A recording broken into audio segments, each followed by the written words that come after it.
I feel nauseous, believe me. Never had a lot of shit come easy. Had to work hard, struggle just to be me. Had to rise up just so they could see me. Did what I had to do just to feed me. And what was left over I put towards my dreaming. But the only thing in life that has meaning are the things you gotta work for, believe me.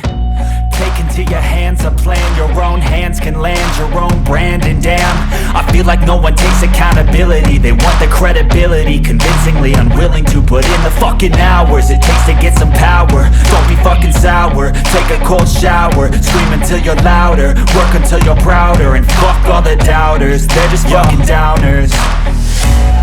I swear to God they all let me down. I always fought just to wear the crown. I'm pissed off at these fucking clowns who were all taught they deserve an ounce. It's only worth it if you work for it. It's only worth it if you work for it.